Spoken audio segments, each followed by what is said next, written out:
Today we're continuing Unit 7, Quadratic Functions and Equations. We'll be covering lessons 4, 5, and 6. Building quadratic functions to describe situations. Turn to page 36. We're going to start with Activity 1. I have a diagram for you on the left. You can see this much better in your book, so if you've got your workbook, turn to page 36. You also have access to the digital workbook in our course. Let's start by reading the problem.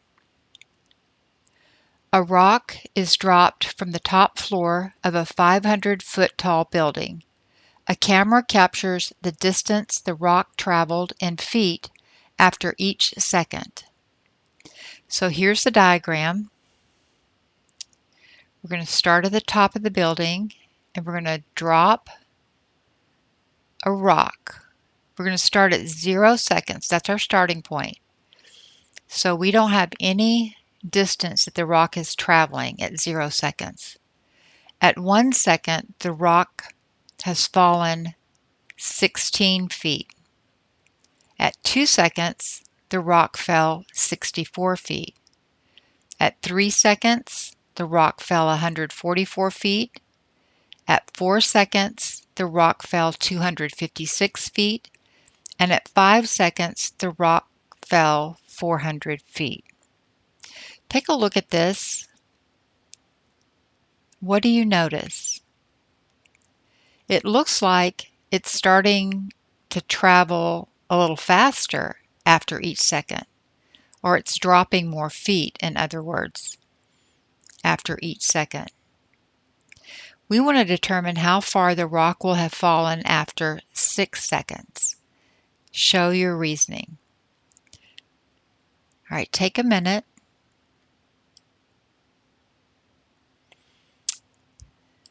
So look at that. Copy down anything that we've noticed. Okay. A sample response, there's nothing right or wrong right now, just a sample response. Does this make sense? That it could have fallen 500 feet? We don't know how tall the building is. Oh, yes, we do. Let's go back and highlight that. Okay, we have a 500-foot tall building. Okay, we're dropping it from the top floor. So we do know the total distance is 500 feet. So that could be a sample response. After 6 seconds, do you think it will have fallen 500 feet all the way to the ground? All right, the rock would hit the ground before 6 seconds. Okay, because look, our distance is increasing at each interval. It's increasing. So before 6 seconds, it should hit the ground. The rock fell 144 feet between 4 and 5 seconds. So between 5 and 6 seconds, it would fall more than 144 feet.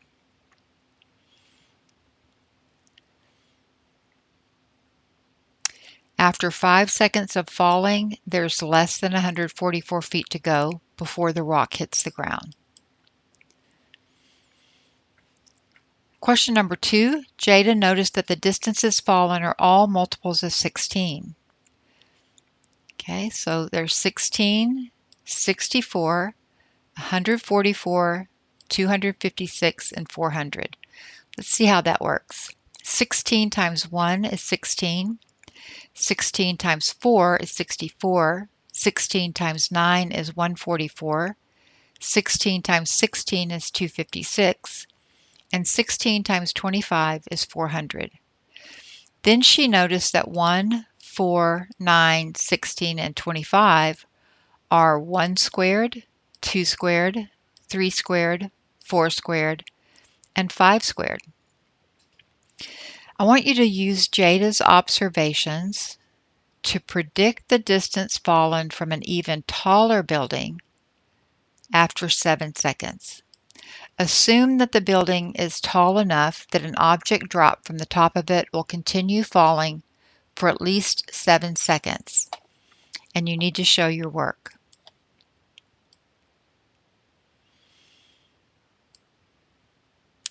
All right, 784 feet is 16 times 7 squared. That's 16 times 49. That's 784. Look at the patterns up here. 16 times 5 squared is 400. 16 times 6 squared is, get your calculator out, 16 times 36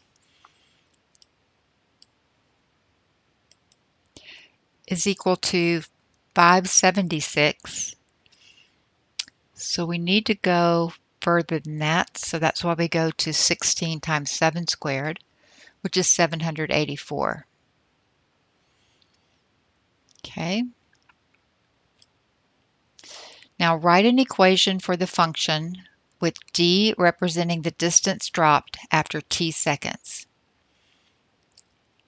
The distance is equal to 16 times t squared.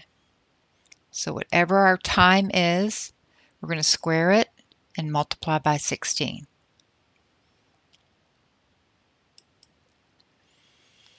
All right, turn to page 37. We're going to do activity 2, Galileo and gravity. Galilei, an Italian scientist, and other medieval scholars studied the motion of free-falling objects. The law they discovered can be expressed by the equation d of t equals 16 times t squared. That's what we just wrote down, which gives us the distance falling in feet, d, as a function of time, t, in seconds. An object is dropped from a height of 576 feet. So that's going to be how high our object is. Evaluate d of 0.5.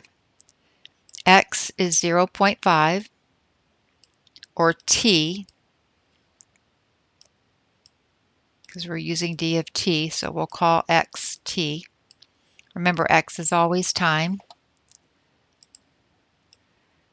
So d of 0.5 equals 4, because we substitute 0.5 for t, and you open up your calculator and put in 16 times 0.5 squared,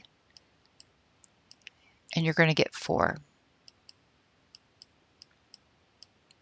This means that half a second after the object is dropped, it's traveled 4 feet. Don't just get your answer, be able to explain what it means in context of the word problem. Question number 2, we want to find out where the object is after the first few seconds after it was dropped. Elena and Diego created different tables. So here's Elena's table. How are the two tables alike? And here is Diego's table. What do you notice about these two tables? What do you notice about how they're different? Did you say that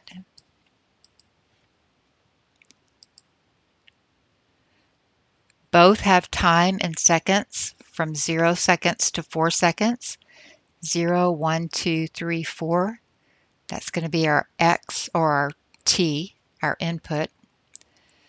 Diego's table also has 0, 1, 2, 3, 4 seconds. What's different about them though?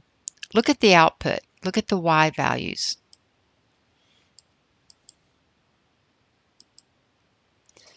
Elena's measures, her measures are how far we've fallen, and Diego measures the distance from the ground. So he's going to take the height, which is 576, and subtract whatever he gets when he plugs in X into that equation. All right, I want you to complete Elena's and Diego's table. All right, time in seconds, distance fallen. Let's go back and get that equation or that function. All right, so it's going to be d of t equals 16 times t squared. Let's write that down. D of t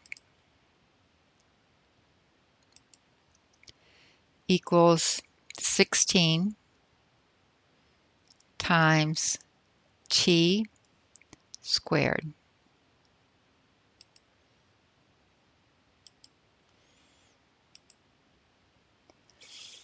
All right.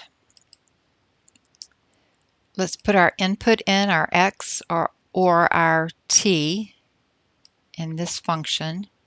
3 squared is 9, and then 9 times 16, use your calculator, should give us 144.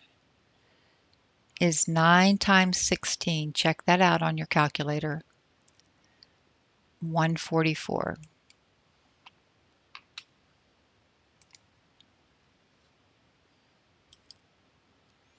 Now we're going to input 4 for t.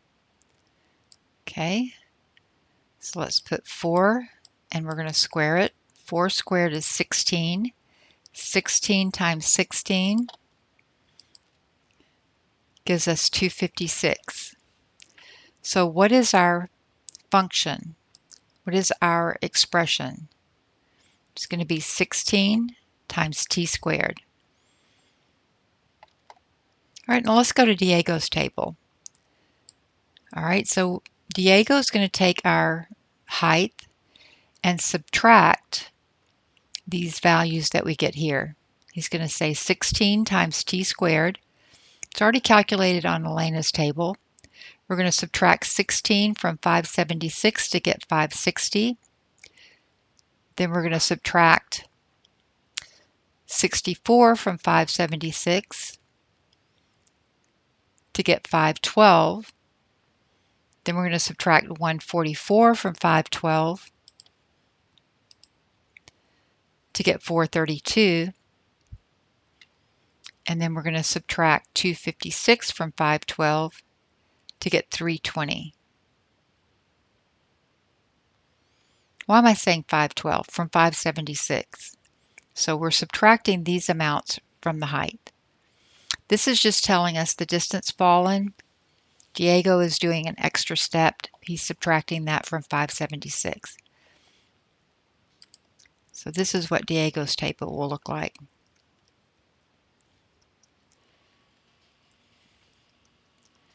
(576) minus 16 times t squared.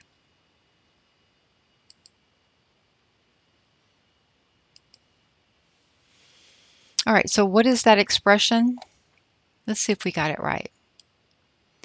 576 minus 16 times t squared. Now this is not in your book. Find a place to jot this down, or write down notes in your book at the end of each section. Find a place to write things down. Here are two tables that are graphed. Which graph shows the path of the object fallen? This is Elena's. She's just telling us how far it's fallen, and Diego's starts, and then he subtracts that amount. Okay, so which one shows the path of the object falling? You should be able to tell just by looking at the graph that this is decreasing, or it's falling, starting a little under 600, and it hits the ground at 6 seconds, right around 6 seconds. Elena's is going up, so it's not showing us how much it's fallen. All right, go into your summary and glossary. Write this down. The distance traveled by a falling object in a given time is an example of a quadratic function. Now remember, a quadratic function has the highest exponent is going to be to the power of 2. This is what tells us we have a quadratic function. Okay, we've studied linear. Linear functions, the highest power is of power 1, where we're adding or subtracting an amount. I'm going to use C for a constant amount. A constant is a number. Okay, the quadratic is the next function that we'll study. We've studied linear, we studied exponential, now quadratics. All right, do the cool down in Canvas. We have the expression 16 times t squared that represents the distance in feet an object falls after t seconds. The object is dropped from 906 feet, so now we have a taller building. What is the height in feet of the object 2 seconds after it's dropped? Use your calculator, use that function, and use Diego's method. Take the height and subtract 16 t squared. Okay. After 2 seconds, we're going to substitute 2 for t. 2 squared is 4. So 906 minus 16 times 4. 906 minus 64 is 842 feet.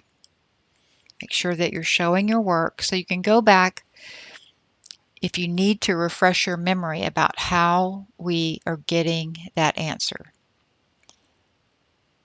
Write a function rule representing the height of the object in feet t seconds after it's dropped. It's going to be f of t equals 906 minus 16 times t squared. All right, turn to page 45, complete the bridge. Elena jumps 3 times on a trampoline, with each jump going higher than the last. If the trampoline is 4 feet off the ground, draw a graph that could represent the height of Elena's feet after X seconds. So I just want you to sketch what that would look like. So we're going to start at 4 feet. This is how high the trampoline is. She's going to jump up. She's going to reach a maximum or a peak, and then she's going to come back down again. But she's going to drop a little bit lower than 4 feet because that trampoline's got some bounce in it. So she's going to drop a little below. And then now she's going to go higher. Now there's no perfect way to draw this. We just know it needs to go a little higher. And then we have a little more force, so it's going to drop down a little bit more. And then on the third jump, she's going to go even higher. Okay, and then come down a little bit more. So it could look something like that. All right, turn to page 45, complete the warm-up. We have a cannon that's 10 feet off the ground, so this is our starting height. The cannon launches a cannonball straight up with a velocity of 406 feet per second. This is our rate. This is our rate of change. Now imagine that there's no gravity and the cannonball continues to travel upward with the same velocity. That wouldn't happen actually, but we're going to imagine that it does. All right, so we're 10 feet above the ground. So at 0 seconds, we are at 10 feet. At 1 second, it's going to be 10 plus 406 feet. So that's going to be our slope, our rate of increase, our rate of change. Okay, and then at 2 seconds, okay, another 406 feet plus that 10 we started with gives us 822. We're just adding 406 feet to this. Add another 406 feet, we get to 1228. Add another 406 feet, we get to 1634. Add another 406 feet, we're at 2040 feet. So let's write that equation. Okay, we're going to start with 10, and then we're going to add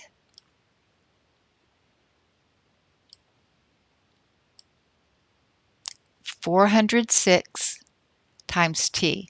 Now this looks like a linear equation in the form of y equal mx. So our slope or our rate is 406 plus b, and our y-intercept is 10. Okay, so 406 is our slope and our y-intercept is 10. This is a linear equation, so it's just a straight line.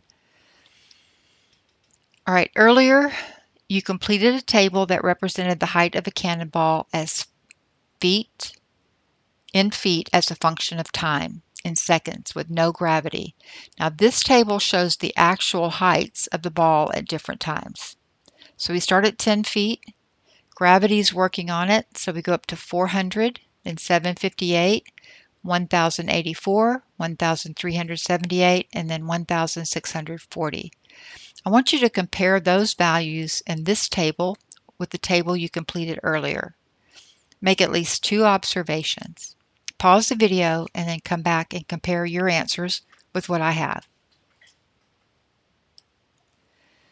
All right, the actual height values are all smaller than the hypothetical ones, except the first one, before the cannonball has been fired. The difference between the distances after some number of seconds is not constant. For example, 1 second after firing, the distance in the two tables are 416 and 400. That's a difference of 16 feet. 2 seconds after firing, the difference between the two values is 64 feet. So the difference between those values here in this table and in the previous table, those differences are not constant. All right, now I want you to plot the two sets of data you have on the same coordinate plane. So turn to page 46 and plot those. If you need some graph paper, you can get graph paper. But I think that you've got a graph on page 46 where all of those values will go in. All right, take a minute to plot those and then compare with what I have here. Erase the wrong thing. All right, here, the first one, the one on top, we're ignoring gravity, so that's just a straight line.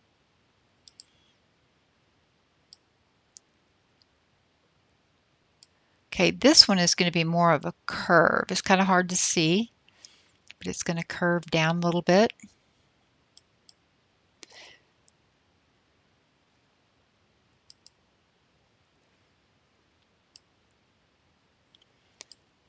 Okay, the triangles that form that straight line, let me move this line off to the side.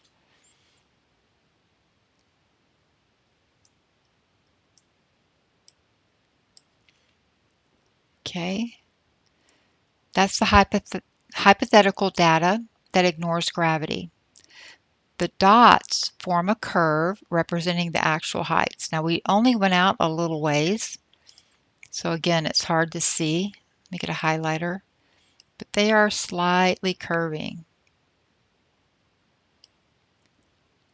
They both start at the same place. The hypothetical data shows the heights increasing at a constant rate in a linear pattern, while the actual data shows the values growing more slowly each consecutive second. I want you to write an actual equation to model the distance d in feet of the ball t seconds after it was fired from the cannon.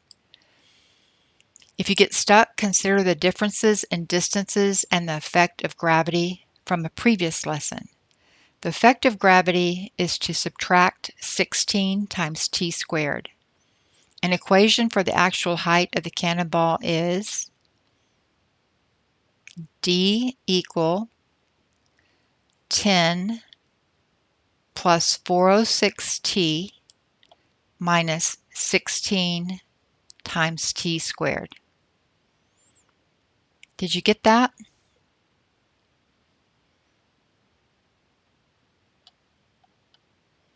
Just putting it all together. So go back and look, review your notes, see if you have everything written down so we can put it all together.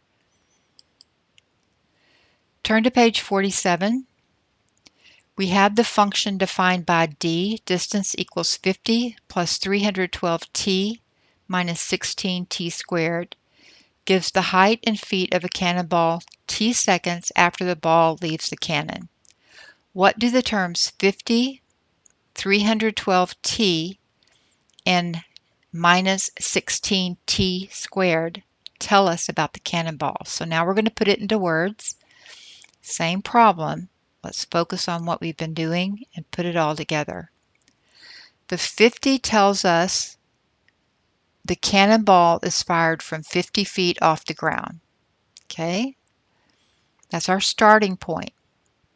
The 312t tells us that the initial upward velocity is 312 feet per second.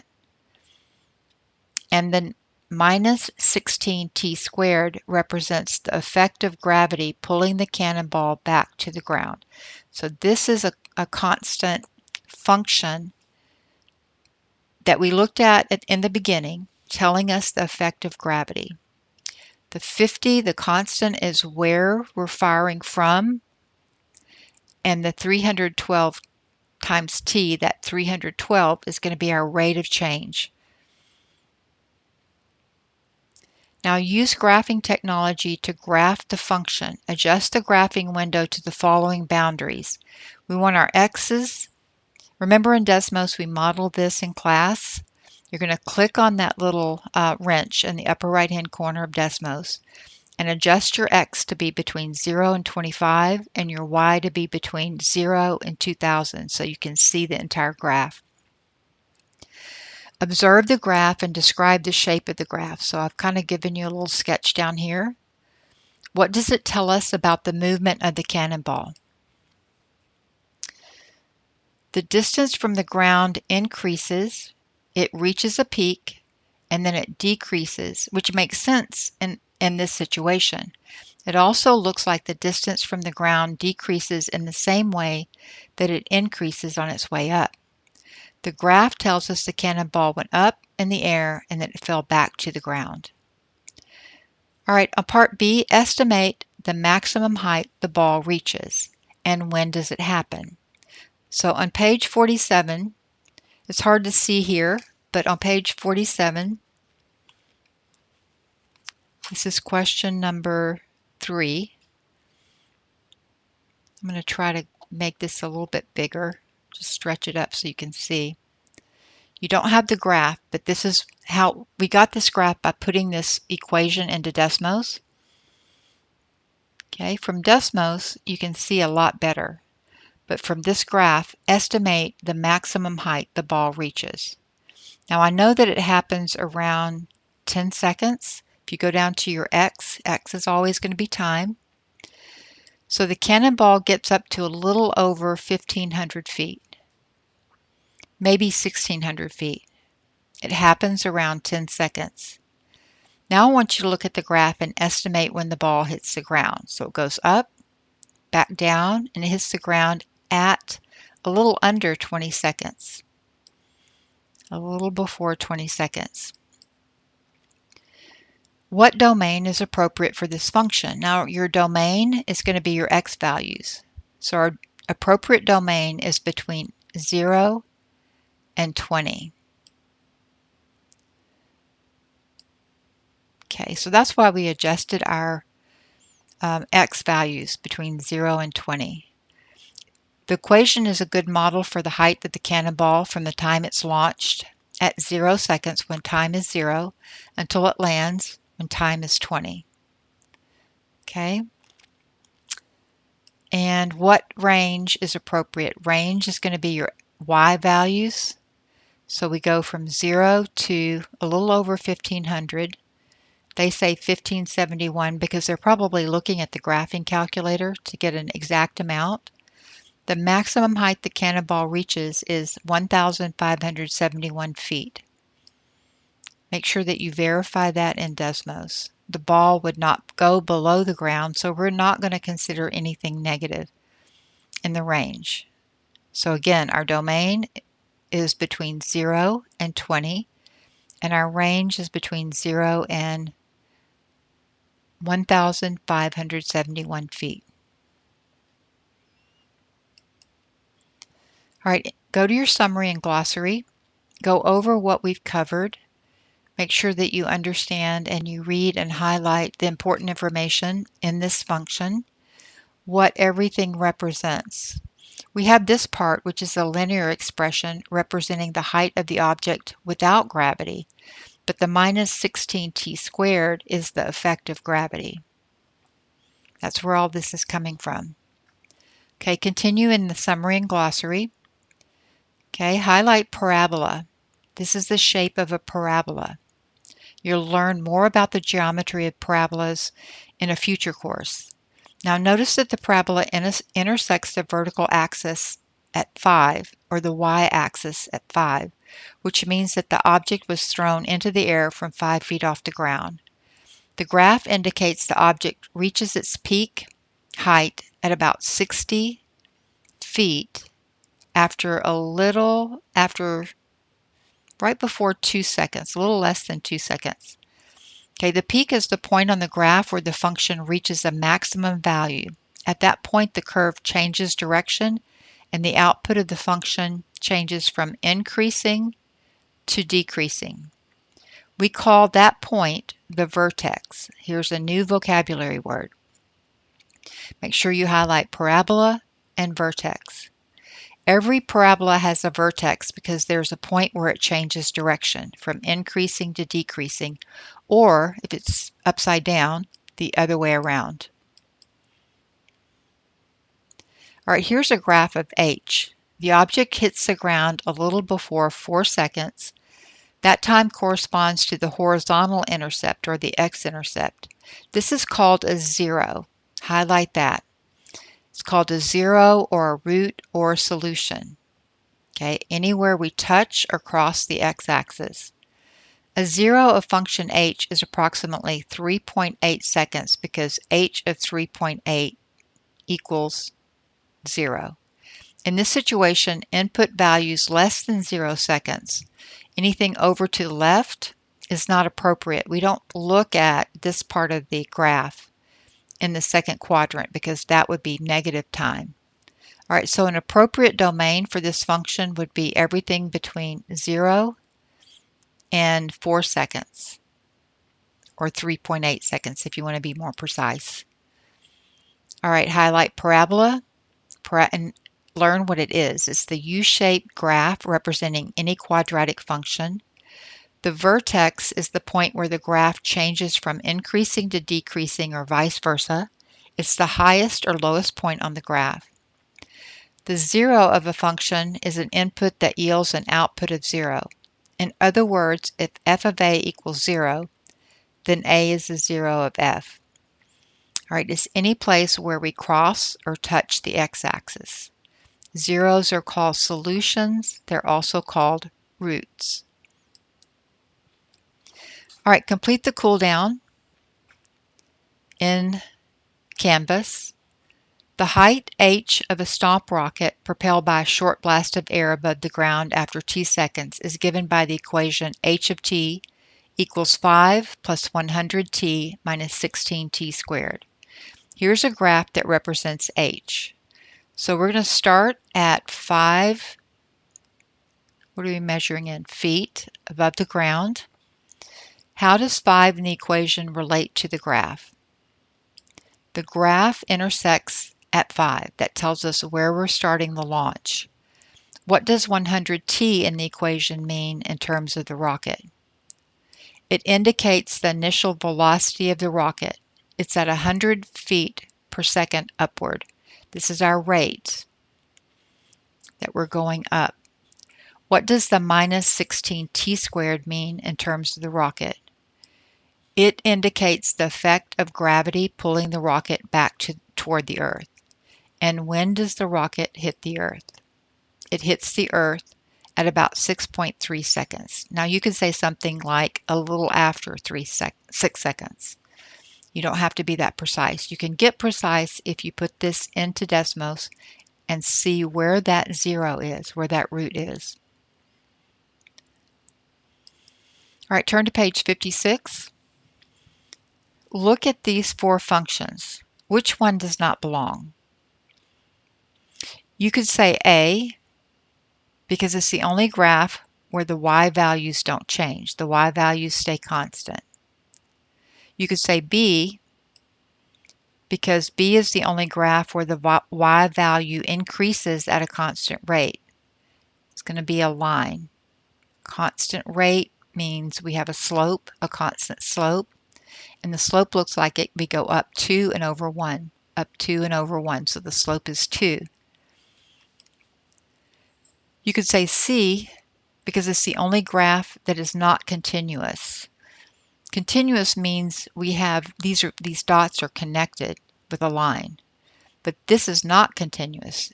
kind of skips over some points and just has these coordinates here, those dots that you see.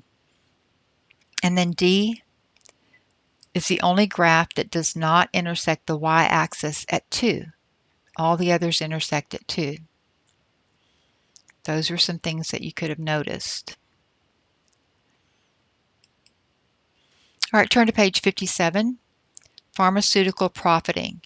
The profit of a pharmaceutical company's insulin is modeled by P of V equals negative 0.3 V squared plus 150 V, where P represents profit in millions of dollars and V represents the number of vials in millions of insulin sold. So if you're interpreting this as X and Y, this function notation is your Y.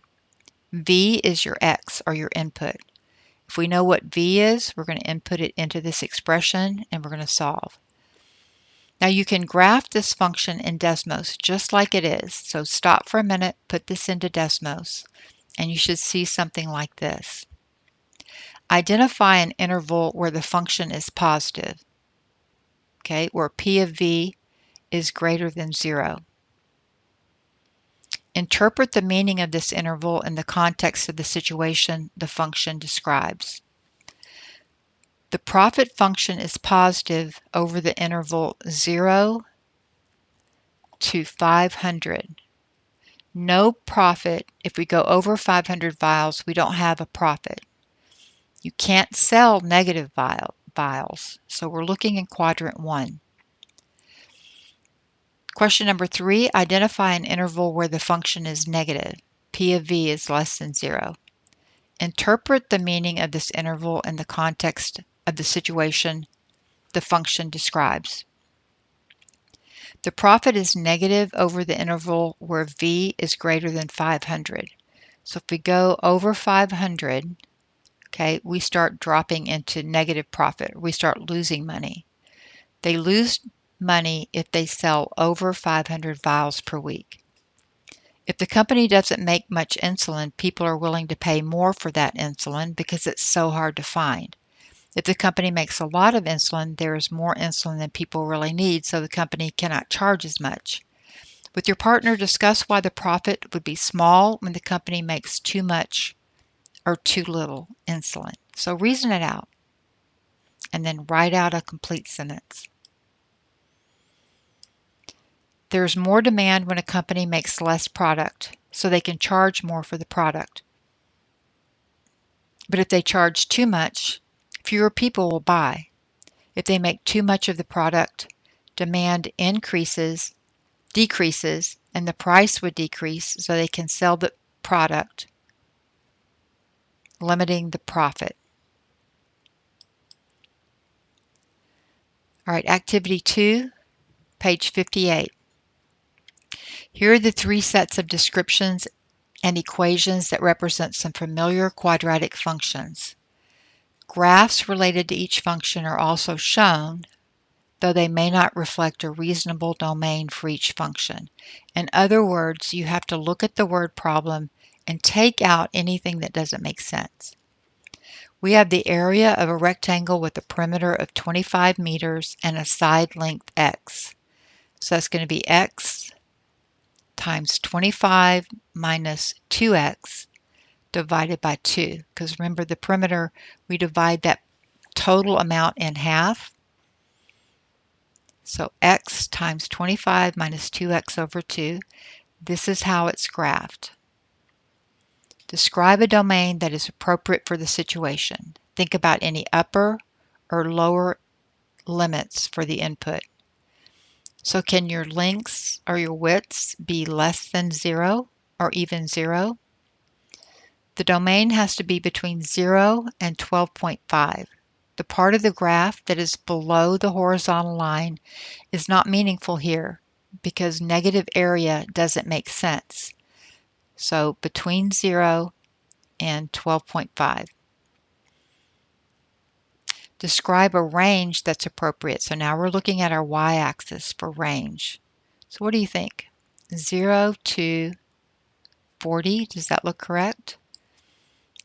Okay, they say between 0 and 39 square meters, so right under 40.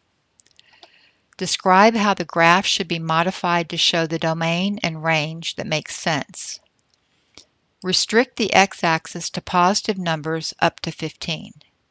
So that would eliminate quadrants 2, 3, and 4. So we're just looking at quadrant 1. Restrict the y-axis to positive numbers up to 40. So again, in Desmos, you can click on your wrench and change those values for the x to be between 0 and 15 and the y to be between 0 and 40. It's very helpful that you start practicing with that, because as we get into quadratics, we're not going to be able to see our graph unless we make some adjustments. Identify or estimate the vertex of the graph. The vertex is going to be the peak, the maximum. Right, so when the input is at 6.25, you can see this easier in Desmos if you graph it. Okay, the maximum is 39.063, is when the rectangle has the greatest area. Identify or estimate the zeros of the function. We've got one here at 0 and at 12.5. They tell us when the side length of the rectangle is 0 or 12.5 meters, the rectangle has no area. No rectangle exists. All right, part 2, the distance in feet that an object has fallen t seconds after being dropped. So we have g of t equals 16t. Describe a domain that is appropriate for the situation. Think about any upper or lower limits for the input, as well as whether all the numbers make sense in the input.